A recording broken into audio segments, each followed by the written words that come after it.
Alors, bienvenue au troisième, cette fois-ci. Donc, nous allons commencer un nouveau chapitre. Donc, ce chapitre sur la géométrie dans l'espace. Donc, la géométrie dans l'espace, ça va résumer beaucoup de choses que vous avez vues jusqu'à présent. Donc, on va voir des révisions. Pour certains, ça sera des découvertes. Donc, de vocabulaire dans un premier temps. Et surtout, puisque c'est vraiment ça la priorité, des formules de volume. Donc ces formules de volume, à partir du moment où je les énonce, seront à connaître par cœur, sous peine de devoir les recopier pour les connaître. Donc, dans un premier temps, j'ai classé ce chapitre en deux catégories de solides. Les premiers solides vont être des polyèdres. Un polyèdre, c'est quoi? En gros, pour faire de façon abrégée et pas du tout mathématique, c'est un polygone en 3D. Maintenant, pour revenir aux mathématiques, surtout que je suis filmé, je vais faire attention quand même. Un polyèdre, c'est un solide qui est limité par des morceaux de plan, c'est-à-dire des faces. Tout ce qui est segments qui entourent, qui forment le contour de ces faces, sont appelés des arêtes. Et toutes les faces d'un polyèdre sont donc des polygones. Ce qui veut dire qu'il n'a aucune face circulaire, contrairement aux solides de révolution que l'on va observer juste après. Donc, il y a, dans un premier temps, les prismes droits. Pourquoi j'ai commencé par le prisme droit alors que vous, généralement, vous commencez par juste ceux d'en dessous? Parce que, justement, ceux d'en dessous qui sont le cube et le pavé droit sont des cas particuliers de prisme droit. Un prisme droit, c'est quoi, globalement? C'est la donnée d'un polygone qui forme une base et d'un deuxième polygone qui lui est superposé au-dessus. Droit, pour le fait que ça soit superposé, justement, une face au-dessus de l'autre. Ces deux faces, justement, sont appelées, et vous pouvez flécher, les bases.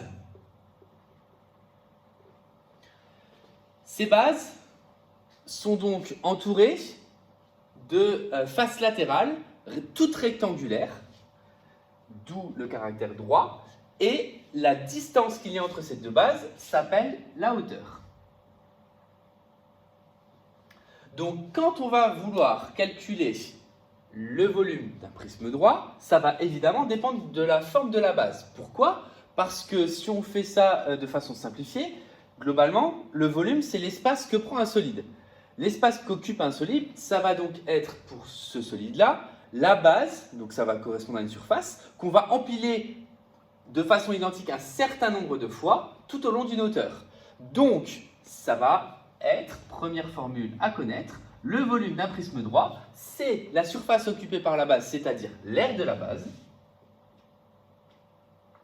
Donc, aire de la base fois hauteur. Puisque, du coup, cette surface-là, je vais la retrouver autant de fois qu'il y a hauteur, donc c'est bien aire de la base fois hauteur. Cette formule, je pourrais très bien dire que je l'applique pour le cube et le pavé droit.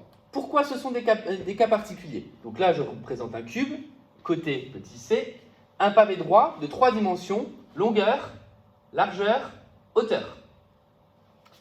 Un cube, c'est un prisme droit où la base est un carré et où la hauteur correspond à la même longueur que l'arête du carré. Ce qui signifie qu'un cube est composé, au final, et ça vous pouvez le noter, de 6 faces, mais ça j'imagine que vous auriez su me le dire si vous étiez en face de moi, 6 faces carrées. Le pavé droit, lui, c'est une base rectangulaire.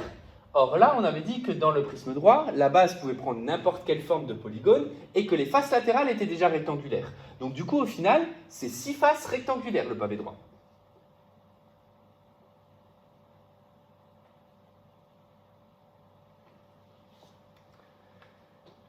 Donc, si je reviens à la formule, pour calculer le volume d'un pavé droit, je suis censé calculer l'aire de la base fois hauteur. Or, l'aire de la base, c'est un rectangle. Je l'ai symbolisé ici. L'aire d'un rectangle, c'est longueur fois largeur. Donc, deuxième formule pour le pavé droit, c'est longueur fois largeur qui correspond à l'aire de la base, fois hauteur par rapport à la formule. Donc, grand L fois petit l fois h. Donc, longueur fois largeur fois hauteur. Pour le cube, si j'applique la formule, la base c'est un carré, l'aire d'un carré c'est côté fois côté.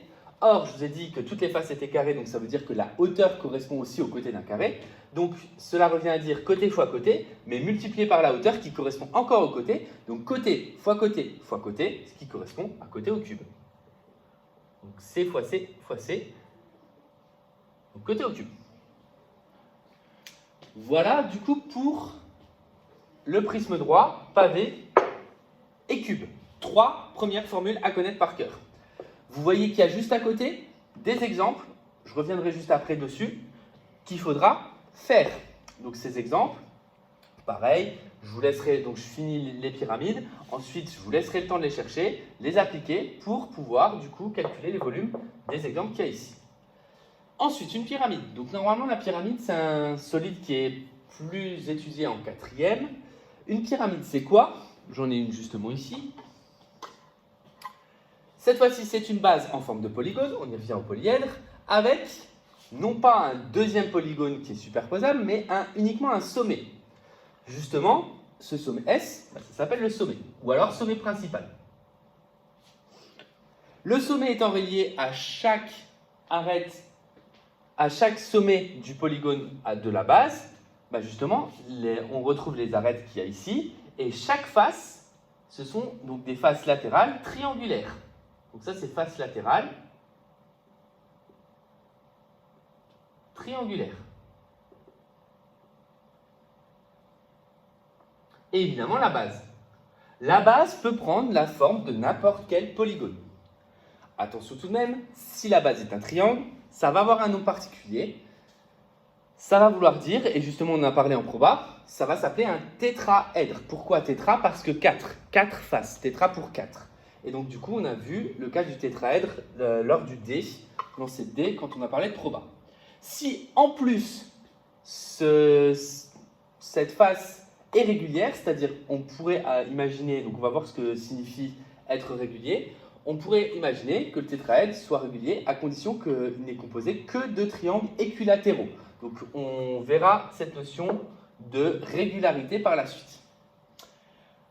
Pour les volume, puisque encore une fois, le volume d'une pyramide va être important à retenir. Pour calculer le volume d'une pyramide, avant il y avait une activité où on se servait d'eau. Si je considère une pyramide et un prisme de base identique et de hauteur identique, il y a un rapport de proportionnalité entre la pyramide là et, je vais voir si je mets encore,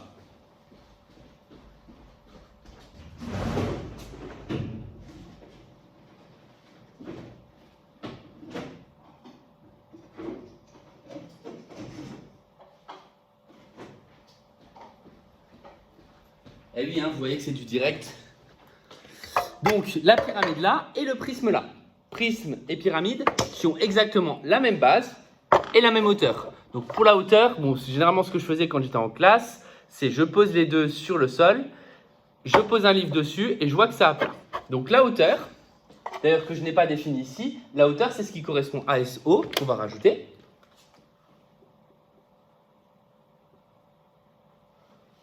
Il y a un rapport du coup de proportionnalité entre les deux volumes.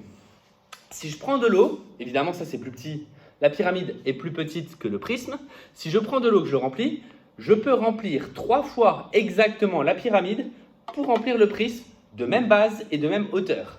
Ce qui signifie, si on réfléchit un petit peu, si 3 pyramides égale un prisme, ça signifie que je vais appliquer la formule du prisme et que je vais la diviser par 3. Donc, au final, la formule du volume d'une pyramide, 4e formule à connaître, V égale R de la base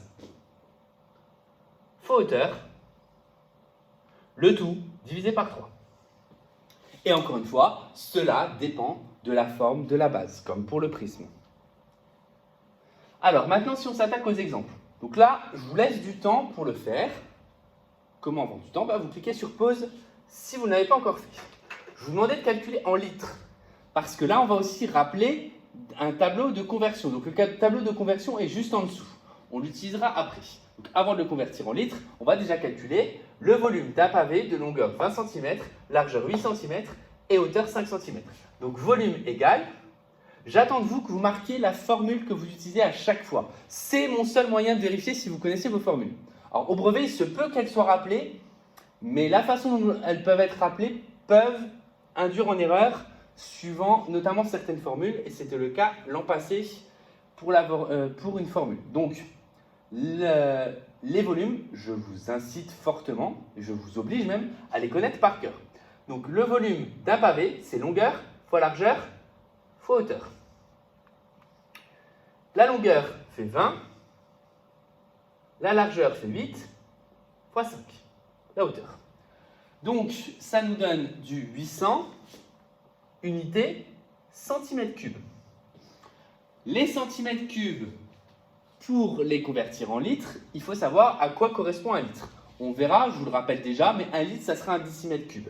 Et pour le tableau de conversion, comme ce sont des unités de volume, il faudra se rappeler que dans le tableau de conversion, il y a 3 chiffres par case.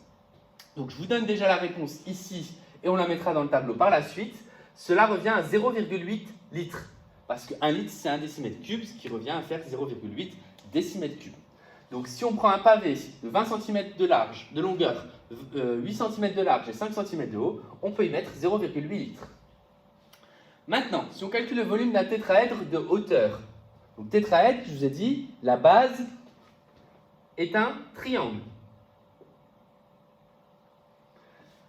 Donc ça va vouloir dire qu'il va falloir se rappeler des formules d'air aussi. Les formules d'air sont à connaître. Si vous ne les connaissez pas, de toute façon, on verra au fur et à mesure d'exercices, mais je vous conseille très fortement, parce que nous, on n'aura pas le temps de voir le chapitre sur les airs, c'est refait en 4e, c'est fait en 5e, c'est fait en 6e.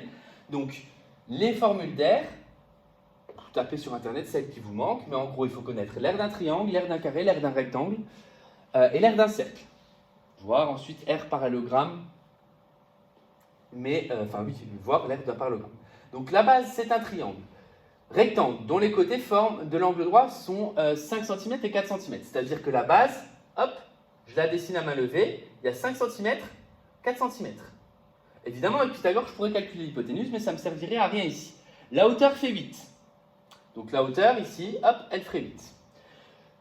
Pour calculer le volume de cette pyramide, je vais donc calculer R de la base fois hauteur. L'aire d'un triangle rectangle, c'est longueur fois largeur, divisé par 2.